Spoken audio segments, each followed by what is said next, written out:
ऐसा। तो thank you very much, आपने हमसे मतलब कांटेक्ट किया और आप एग्री हो गए इंटरव्यू के लिए। बहुत अच्छा लगा मतलब कि आप आए इस हमारे शो पे, हमारे मैगज़ीन पे इंटरव्यू देने के लिए। इसलिए आपका बहुत बहुत हम लोग वेलकम करते हैं, और हमारे व्यूअर्स भी आपको देख के बहुत खुश होंगे। एज अ आप डेंटिस्ट को इंटरव्यू ले रहे हैं, वो भी आप फीमेल हैं, तो हमारे लिए बहुत अच्छा रहेगा। हमारे जो रीडर्स रहेंगे उनके लिए बहुत इंस्पायरिंग रहेगा, जो भी डॉक्टर बनना चाहते हैं आगे। और वो आपके जैसे आप बोले कि आप राइटिंग वगैरह भी करते हैं, आपके अलग जी। इंटरेस्ट भी हैं इंस्टेड ऑफ मेडिकल लाइन, इसके बारे में बता सकते हैं कि आप मतलब किस टॉपिक पे लिखते हैं स्पेशली, और आपको क्या मोटिवेट करता है कि आप लिखते हैं, और आपके फील्ड से रिलेटेड ऐसा क्या आप उसे एंजॉय करते हैं? और जब लिखने की बात आती है तो मैं जनरली नॉन फिक्शन लिखती हूँ। नॉन फिक्शन अभी वो कैसे आता है हमारे में, बचपन से एक इंस्टिल होता है। माय ग्रैंडफादर, मेरे मॉम डैड, बहुत ज्यादा हमें बचपन में महाभारत सुनाई जाती थी, रामायण सुनाई जाती थी, वो लोग पढ़ते थे। तो हाँ जी। और हमें जिस तरह से वो समझाते थे महाभारत रामायण को, वो इस तरह से समझाते थे that we all we me and my sister both have instilled that within us. So to any perspective whichever perspective, whatever comes to our life, we see through that. So that always motivates कि हमने ये situation में ये चीज को देखा इस तरह से, तो let's put it down in writing. तो वो हमेशा, और वो लाइफ में हमेशा हमारे साथ रहता है। सो राइटिंग ये, और प्रोफेशन में मुझे अपना प्रोफेशन हर एक तरह से पसंद है। जब ऑर्थो की बात आती है तो मुझे कभी ऑर्थो में आज तक ऐसा फील नहीं हुआ कि जब अगर मैंने दिन के 20 पेशेंट कर लिए, 25 पेशेंट कर लिए, या फिर यहाँ पे कॉलेज में बच्चों को पढ़ा लिया, तो कभी भी ऐसा नहीं हुआ कि अब मैं थक गई। जब मतलब ये आप फील एंजॉय नहीं करते होता हो, है ना, आप एंजॉय करते हो अपने प्रोफेशन को। यस, तो तब वो थकान लगती ही नहीं है। तो वो दिमाग में ही नहीं आता। कैसे कि जब हमें कुछ पसंदीदा चीजें, जैसे हम गुजराती को जनरली गरबा पसंद रहता है, तो जब हम गरबा करते पूरी पूरी रात, तो किसी को थकान नहीं होती। हम्म। So same is the thing. That whatever you love when you do it, so there is nothing like tiredness.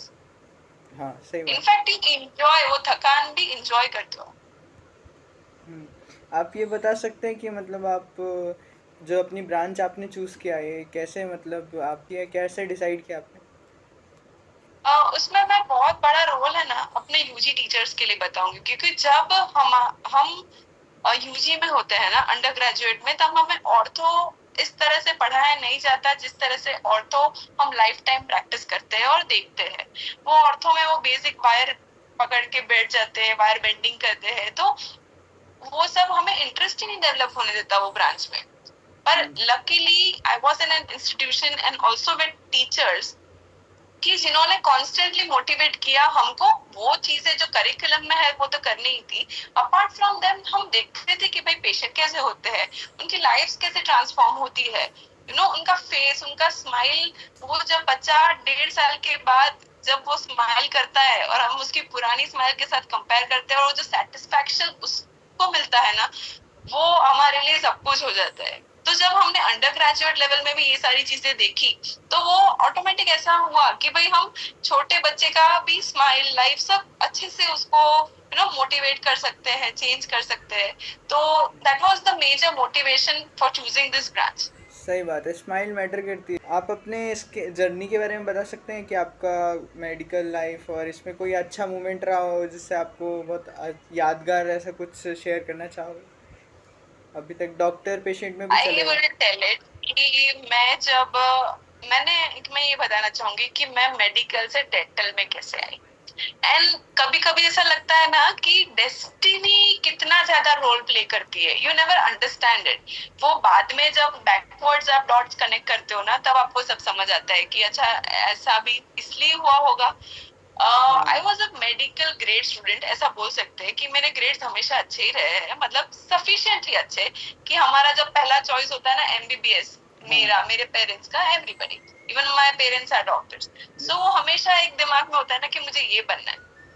तो प्रिपरेशन तो हमेशा हर एक, आई थिंक, इंडिया का बच्चा एमबीबीएस लेके ही करता हाँ, है। मेन तो तो फोकस मेरे वही साथ भी रहता है। यही हुआ। हाँ, मेन डॉक्टर मतलब वही मानते हैं पूरे इंडिया में, MBBS.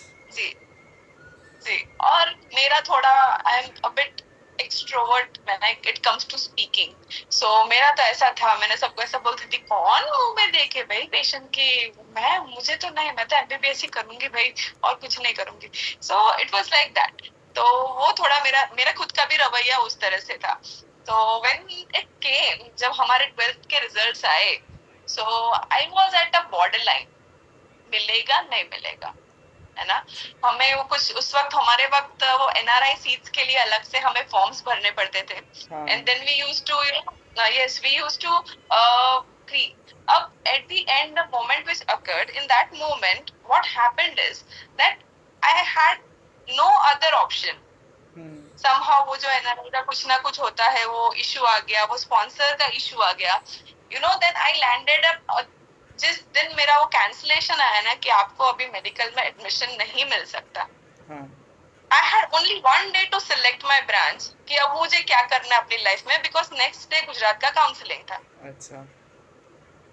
So I had no other option, by any other option, by hook or crook, मुझे तो कहीं तो एडमिशन लेना था, वरना मेरा साल बिगड़ जाता।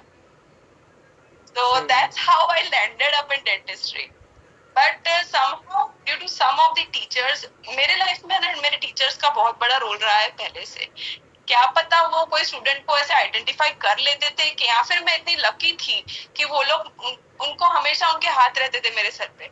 तो जब मैं एंटर की बीडीएस में, तो मेरे फिजियोलॉजी के प्रोफेसर थे, उन्होंने इस तरह से वो सब्जेक्ट को समझाया और हमें इस तरह से बच्चों की तरह वो संभालते थे कि मुझे वो कभी वो यू नो क्या बोलते रंज, वही गिल्ट वो नहीं था कि भाई मुझे मेडिकल में नहीं मिला। फिर luckily somehow every year two year ना यूनिवर्सिटी रैंक्स आते गए, पढ़ाई में आप अच्छे हो, ऐसा आपको यू नो एक्सटर्नल फोर्स से पता चलता रहा कि भाई ये बोल रहा है आप अच्छे हो, वो बोल रहा है अच्छे हो। ऐसे ऐसे करके बीडीएस ना खत्म हो गई, समझ नहीं आया। और जब बीडीएस खत्म हुई, उसके बाद जो वो पहले वाला माइंडसेट था ना, वो कंप्लीटली डिमोलिश हो गया था। वो ऐसे हो गया था कि यार मैं तो इसी के लिए हूँ, I can do it nicely. Accept कर लिया था आपने कि हाँ यही मेरा जॉब है, यही एक्सेप्ट प्रोफेशन। नहीं, एक्सेप्ट नहीं, एक्सेप्ट किसको बोलते पता है कि आपको ऐसा कि अब तो मेरे पास यही है ना, अब कर भी क्या सकते, तो इसको खुशी खुशी एक्सेप्ट कर लो। ये होता है एक्सेप्टेंस। एंड दूसरा होता है चेंज ऑफ माइंडसेट। अच्छा। मेरा जो हुआ ना, वो चेंज ऑफ माइंडसेट हुआ कि मैं ऐसे सोचती थी कि ये चीज कौन करेगा भाई, कुछ नहीं होता है इसमें। तो वो पूरा चेंज ऑफ माइंडसेट जो हुआ ना, वो जर्नी का बेस्ट पार्ट था कि उतना अपनी सोच को बदलना मैं आज तक भी नहीं कर सकती, आई कैन नॉट डू, बिकॉज हम एज एन ह्यूमंस बहुत स्टबन होते हैं, अपनी सोच को छोड़ते नहीं, वी डोंट लीव। सही बात है। So that is what, yeah, but एक प्रोफेशन है जो डेंटिस्ट्री, जिसने मतलब मेरा कोई भी एजुकेशन बुरा नहीं है, कोई भी फील्ड बुरी नहीं है, आप किसी भी चीज में बेस्ट कर सकते हो। वो पाथवे वो मेरे को डेंटिस्ट्री ने दिया। तो आई एम ऑलवेज, आज भी अगर मुझे कोई बोले कि तुमको थोड़ा सा तो है कि तुम शायद एमबीबीएस करते तो कुछ और बन जाती है वो, तो मुझे एक दिमाग में छोटा सा भी डाउट नहीं होता है कि मैंने ये क्यों नहीं किया। सही बात है। I am happy. ये जो चेंज ऑफ माइंडसेट होता है वो बहुत ज़रूरी होता है। अगर आपको मतलब अपने जहाँ पे आप पहुँच गए वहाँ पे और अच्छा करना है तो सही बात है, चेंज ऑफ माइंडसेट बहुत इम्पोर्टेंट होगा। आप पेशेंट लोग के साथ जब डील करते हो और आप जो भी ट्रेनिंग कर रहे थे अभी तक बीडीएस के बाद, आपने सीधा पीजी किया या ट्रेनिंग की बीच में कहीं पे मतलब? नहीं, मेरा कंटिन्यूएशन में था। मैंने बीडीएस किया, मेरा इंटर्नशिप कंप्लीट किया। Meanwhile yes, during the internship में शाम में I used to go to certain private clinics for practice. पर बाकी मेरा कंटिन्यूड जॉइनिंग था, मैंने बीच में कोई प्रैक्टिस से ऐसा कुछ नहीं किया, it is continued PG joining. PG joining के बाद सीधा ही मैंने अपना क्लिनिक किया। और मुझे एकेडमिक्स में इंटरेस्ट था पहले से, teaching was something which I love, तो then I joined academics too. अच्छा, तो आपका पेशेंट और आपके बीच में कोई ऐसा यादगार पेशेंट रहा हो, ऐसा कुछ केस है? ऐसा कुछ इतना तो यादगार नहीं, पर मैंने बोला ना कि जो पेशेंट का at the end of the treatment जो स्माइल होता है, दैट्स अभी का ही एक किस्सा बताऊंगी. The patient was my friend. वो मेरी स्कूल मेट थी. तो she came to me for that हाँ इनविजिलाइन ट्रीटमेंट, जो अलाइनर का ट्रीटमेंट रहता है, हाँ ट्रांसपेरेंट ट्रेस से करते हैं. हाँ. हाँ. तो वो उसके लिए आई थी मेरे लिए कि बार बार मुझे अलाइनमेंट चाहिए, मुझे बहुत डर लग रहा है, बिकॉज उसने प्रीवियसली ब्रेसेस से ट्रीटमेंट कहीं करवाया था. तो अच्छा. वो आई, तो अभी जब उसका मुंह का कंडीशन देखा, तो इतना ज्यादा कैलकुलस, प्लस बहुत सारी जगह पर कैरीज, और प्लस थर्ड मोलर्स भी केरियस थे. सो अच्छा. कुछ भी ऑर्थो और कुछ भी चालू करने से पहले I had to get rid of all that things. हाँ. So, but she was very scared, very scared. Then we slowly and steadily started her treatment. हम्म. पहले एक्सट्रैक्शन करवाया, फिर उसका 2 दिन फिलिंग थे वो किए, फिर रूट कैनाल किए, फिर सब किए. अभी वो जितनी भी बार वो लड़की फॉलोअप में आती है ना, वो हमेशा ऐसे बोलती है कि मैं पेनलेस. हालांकि उसने एक्सट्रैक्शन में तो दवाइयां नहीं होगी, पेन भी हुआ होगा, बट वो उसका जो उसने उसके माइंड पे जो इफेक्ट किया पूरे ट्रीटमेंट ने, कि she was so positive for her treatment, कि उसने ऐसा बोला कि अब मैं हर एक जन को रेकमेंड करूंगी कि भाई आपको डेंटिस्ट के पास जाना ही चाहिए. तो जब हम अपने प्रोफेशन के लिए, ऐसा नहीं बोल रही कि मेरे लिए, वो मेरे लिए भी उसने बहुत अच्छे वर्ड्स बोले, वो बहुत she is very nice person, इसलिए उसने बोले. पर जो ये जो इम्पैक्ट है ना, कि एज अ पेशेंट के थ्रू हम सोसाइटी को, दूसरे और पेशेंट्स को अपनी ब्रांच के लिए जितना ज्यादा एजुकेट कर सके, उनके ओरल हाइजीन के लिए जितना एजुकेट कर सके, वो सबसे ही बेहतरीन चीज है जो हम कर सकते हैं. सही बात है. एज अ डेंटिस्ट तो ये बहुत ज़रूरी है, क्योंकि लोग अभी भी दांत का दर्द और ओरल हाइजीन को है ना. सीरियसली नहीं लेते इतना, जब एकदम एक्सट्रीम हो जाए तो तभी. मुझे हमेशा ऐसा फील होता है कि अगर मैं परफेक्ट डेंटिस्ट, तो ऐसा कोई वर्ड नहीं होता है, तो वो मैं बनूं या ना बनूं, but at least I be a dentist जिससे मेरे पेशेंट्स सेटिस्फाई हो and their needs are fulfilled.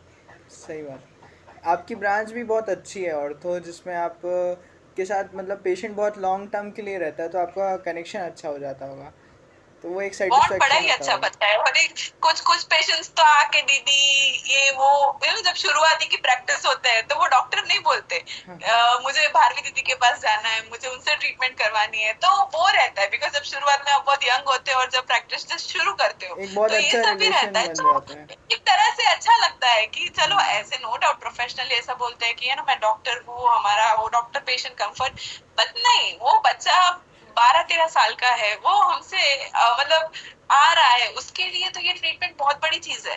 सही बात है. हमारे लिए भले हम 100 पेशेंट ट्रीट करें, 500, 1000 जितने भी ट्रीट करें, पर वो पेशेंट के लिए we are everything for that particular उसके थिंग. लिए तो पूरा चेंज ही हो गया, पूरा लाइफ में बहुत बड़ा मेजर चेंज हो गया. एग्जैक्टली. और सर मैं आपको बताऊं कि कोई भी बच्चा, चलो अब तो अलाइनर्स आ गए हैं, पर हाँ. ब्रेसेस करवाना इजी नहीं है. मैं बोल सकती हूँ आपको कि जो करवाते हैं, हैट्स ऑफ. लॉन्ग अपने टर्म पे कितना ट्रस्ट प्रोसेस रहेगा है. उनको, तब वो करवाते हैं. पेशेंस चाहिए ना, इसलिए पेशेंस बहुत इम्पोर्टेंट है ऑर्थो एग्जैक्टली, ट्रीटमेंट के पेशेंस लिए. चाहिए. इवन हर एक हर एक चीज को संभालना करना हम भी नहीं कर पाते यार, वी कैन नॉट डू. सही सो बात है. That is what the trust patients have in us. So हमें ऑलवेज उस चीज को ध्यान में रख के कुछ भी करना चाहिए हमारी फील्ड में. हम्म. आप अपना वर्क लाइफ बैलेंस कैसे मेंटेन करते हो, जैसे कि अपन ने भी बहुत कांटेक्ट करने की कोशिश की, तब जाके कांटेक्ट हुआ है.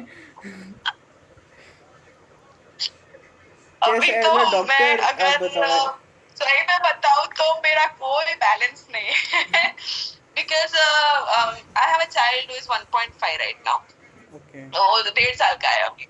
तो सुबह में 7:30 आई कम टू कॉलेज. 2 o'clock यहाँ से हम छूटते हैं. 3 o'clock I directly go to my patients and consultation, because always I try कि मैं बाय 7 मैं घर पहुंचू, so that I can have that time with him. I आपने भी have मेरे a को very टाइम दिया था तो great एकदम support system. फिक्स दिया था कि मतलब हाँ, कि मैं इतने से इतने ड्राइविंग ही कर रही होंगी, और इतने में मैं घर पहुंच गई हाँ, होंगी, इतने में मैं कॉलेज मुझे पहुंच गई भी होंगी. जब आपका इतनी बार आया ना, तो मुझे भी वो फील हुआ कि यार, मैं उसको ऐसे लग रहा होगा कि ये डॉक्टर तो बड़े बिजी है ये हुए, but the entire day is scheduled in a way कि ओके. वो चीज I can not, because once I go to him I can not be on phone, because मैं पूरा दिन उसके साथ नहीं. हाँ.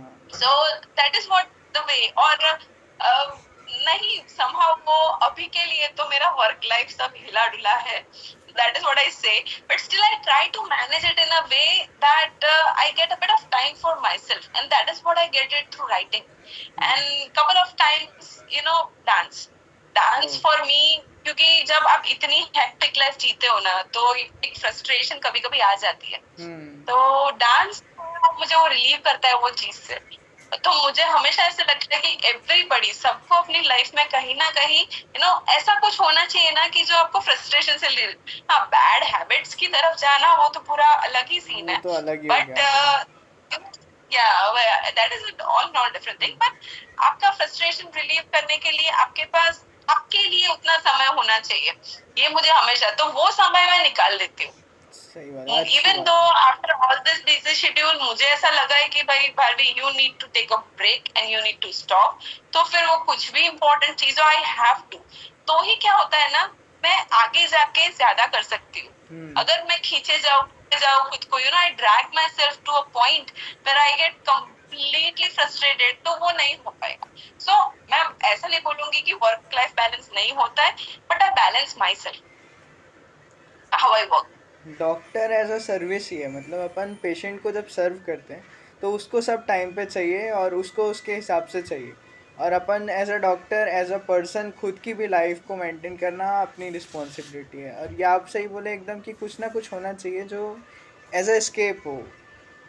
बहुत अच्छी बात है कि मतलब कि कुछ ना कुछ फॉलो करते रहना चाहिए अपना, इसके जो हॉबी पैशन वगैरह यस, है। यस डेफिनेट करना ही चाहिए। हाँ, आप कुछ मैसेज देना चाहते हो, मतलब जो मेडिट पढ़ेगा उसको एज अ, मैसेज, हाँ मतलब कि मतलब एज अ डॉक्टर या फिर एज अ मेडिकल प्रोफेशनल आप कुछ मैसेज देना चाहते हो? see, yes, an important message to everyone out there: treat money as a byproduct. I won't say don't earn, but treat money as a byproduct. अगर आप आपके काम, आपके एक्सेलेंस पे फोकस करोगे ना, तो वो थ्री इडियट्स का था ना, पैसा जख मार के आए। सही है। So it is like that. So because आजकल का सिनेरियो हम सभी, इवन हमारी जनरेशन बोलिए या आप लोग की जनरेशन, जेन जी, अल्फा, एवरीबडी, हमें सरवाइव करने के लिए पैसा तो सबको ही चाहिए, सो that is fine, but excellence पे फोकस करेंगे ना, तो that money, that capital would multiply on and on. So treat money as a byproduct. That is what I want to say to everybody out there. खाली dentistry नहीं, सभी को, कि उसको इतना इम्पोर्टेंस मत दो, वो आएगा। Money matters but as a by product. सही बात है। और आपसे मिलके काफ़ी अच्छा लगा। और आप क्या बता, आपकी तरफ से आप कुछ एडवाइस देना चाहोगे कि मेडिट जैसा मैगज़ीन है, तो मेडिट और क्या क्या कर सकता है कि ज़्यादातर लोगों तक पहुँचे और कुछ मतलब इम्पैक्ट हो उससे? आपने ये जो इनिशिएटिव चालू किया है ना कि सबको सुनना, हाँ। वो एक बहुत बड़ी ही आप ही में एक इम्प्रूवमेंट बोलो या फिर एक बहुत ही अच्छा इनिशिएटिव है। So I think with this focus, if you know build, तो everything nice takes a bit of time, पर मुझे लगता है विद टाइम यू पीपल, और आप मतलब जिस एंथुजियाज्म से आप कर रहे हो, तो वो डेफिनेटली ही आगे जाने वाला ही है, उसमें कोई पाथ नहीं होता, पाथ है ना, करते जाते हैं तो खुलता रहता है। हाँ जी। सो यस, सो अभी आप जो कर रहे हो, it is a great initiative, and तो आगे रास्ता खुलना ही है, उसमें कोई ऑप्शन नहीं है। Thank you, thank you. आप जैसे डॉक्टर सपोर्ट करते रहेंगे तो बहुत अच्छा रहेगा, और हम फिर बहुत कुछ कर पाएंगे आप लोग की वजह से। यस। Thank you.